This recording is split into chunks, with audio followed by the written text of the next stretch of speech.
ना संविधाय हि तदोदयते विवेका। फिर अज्ञान कहां रहता है? फिर तो ज्ञान प्रबल हो जाता है, भाग्योदय हो जाता है। जहां कृष्ण चरणारविंदों की प्राप्ति हुई, सत्संग मिला नहीं, भागवत दिव्य सत्संग का आनंद आया नहीं, अज्ञान दूर हो जाता है। अज्ञान दूर हो जाता है।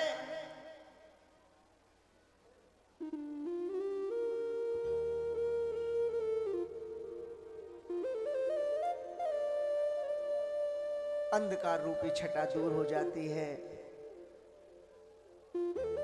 परम विवेक जागृत हो जाता है, परम विवेक जागृत हो जाता है।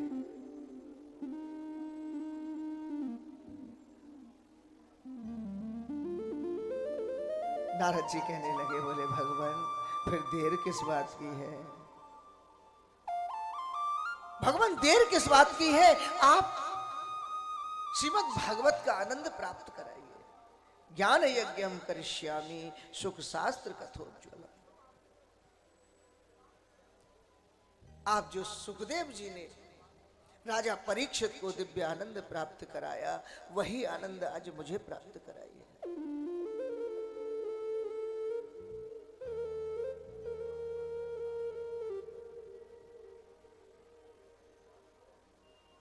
सनक सनंदन सनातन सनत कुमार भी कहने लगे, बोले नारद जी बिल्कुल तुम ही तो हो जो श्रीमद् भागवत रूपी आनंद का पान कर सकते हो।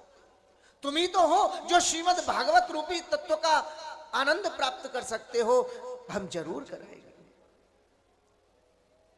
हमारा अहोभाग्य है जो आपके जैसा कृष्ण प्रेमी हमको मिला, भागवत प्रेमी हमको मिला। ऐसा नहीं है, ऐसा नहीं है कि शिष्य ही भाग्यशाली है कि उसे तपस्वी गुरु मिल गया, कृष्ण प्रेमी गुरु मिल गया। ऐसा नहीं है। वो गुरु भी धन्य है जिसको कृष्ण प्रेमी भक्त मिल गया, शिष्य मिल गया। जिसको कृष्ण प्रेमी भागवत प्रेमी शिष्य मिल गया, वो गुरु भी धन्य है।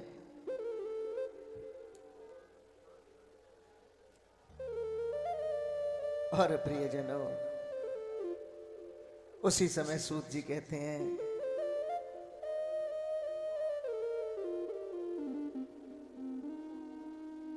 बोले उसी समय जिस समय सनक सनंदन सनातन सनत कुमार नारद जी को दिव्य भागवत का आनंद प्राप्त कराने लगे, तो बड़े बड़े ऋषि महर्षि तपस्या में लीन थे। उनकी तपस्या खुल गई, उनका ध्यान छूट गया, उनका भजन बंद हो गया।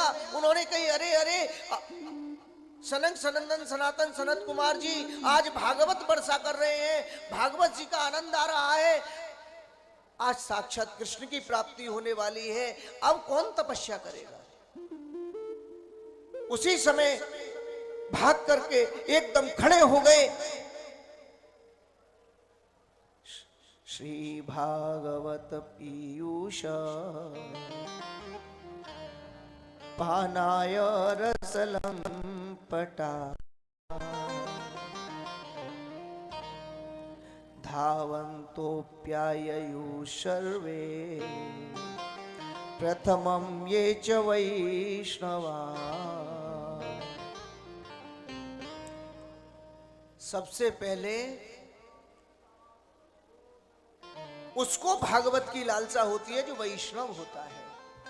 जो वैष्णवी नहीं है, जिसको माथे पर चंदन लगाने में शर्म लगती है, जिसको गले में कंठी पहनने पर शर्म लगती है, जो गुरु धारण करने में ये सोचता है मैं चक्कर में फंस जाऊंगा,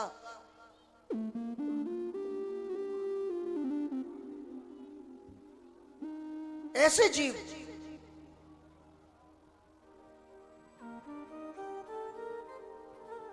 जीव चांडाल होते हैं। और जो सदैव कृष्ण में आनंद लेने वाले होते हैं मस्तक पर मलयागिरी चंदन हमारे गोविंद धारण करते हैं। वही गोविंद का ध्यान करके इस मस्तक पर चंदन लगाया जाता है, टीका लगाया जाता है, गले में कंठी पहनी जाती है, हाथ में माला होती है। श्वास श्वास पर राम कहे व्यथा श्वास मत खोए। जो हर पल हर घड़ी गोविंद का नाम जाप करता रहता है वो वैष्णव। उन वैष्णवों ने सुना आज वृंदावन में क्या है। आज वृंदावन में कुंभ लगा हुआ है। ये कुंभ कौन सा कुंभ है? वैष्णव कुंभ है। ये कुंभ कौन सा है? वैष्णव। आपने और कुंभों में देखा होगा बड़े बड़े नागा, बड़े बड़े अवधूत कुंभों में मिलते हैं, बड़ी बड़ी धूनी रमाई जाती है, लेकिन यहां कथा और कीर्तन ही होता है। कथा वैष्णव है, वैष्णवों की पहचान है। ये वैष्णव बैठक है। इस कुंभ में वैष्णव ही आके वास करते हैं। जिधर देखो उधर कीर्तन हो रहा है, जिधर देखो उधर रास हो रहा है, जिधर देखो उधर कथा हो रही है। अपने अपने गुरुओं के माध्यम से कथा का आनंद ले रहे हैं भक्त लोग।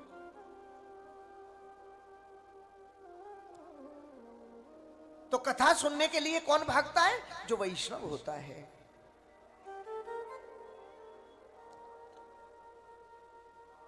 बड़े बड़े ऋषि महर्षि भृगुर वशिष्ठ च्यवनश्च गौतमो मेधा तिथिर देवदल देवल देवरातो।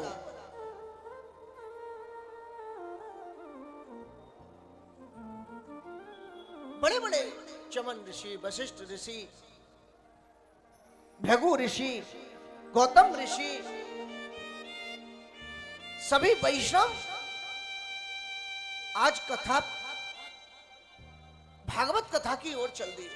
उस स्थान की ओर चल दिए जहां पर भागवत कथा नारद जी श्रवण कर रहे हैं। सनक सनंदन सनातन सनत कुमार श्रवण करा रहे हैं।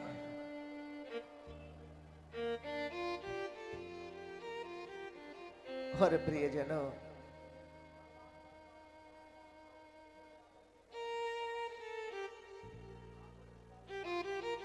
सनक सनंदन सनातन सनत कुमार कहते हैं, बोले ऋषियों,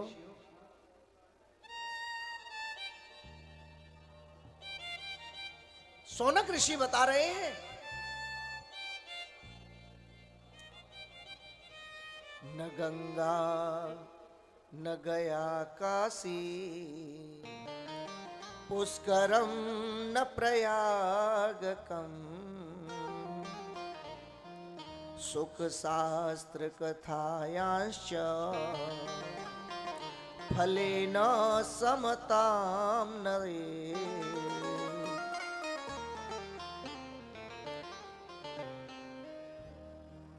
बोले ना तो गंगा में डुबकी लगाने की आवश्यकता है, ना गया जी जाकर के अपने पितरों का श्राद्ध करने की आवश्यकता है, पुष्कर प्रयाग भी जाने की आवश्यकता नहीं है। लेकिन जहां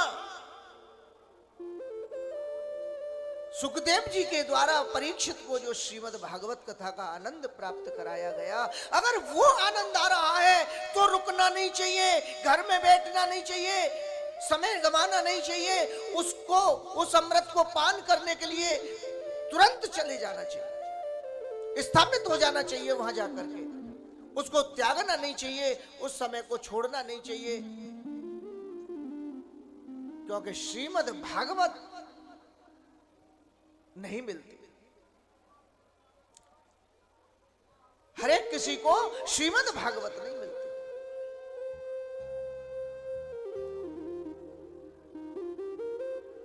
क्योंकि श्रीमद् भागवत कहने वाला और श्रीमद् भागवत सुनने वाला दोनों ही तो कृष्णमय होने चाहिए।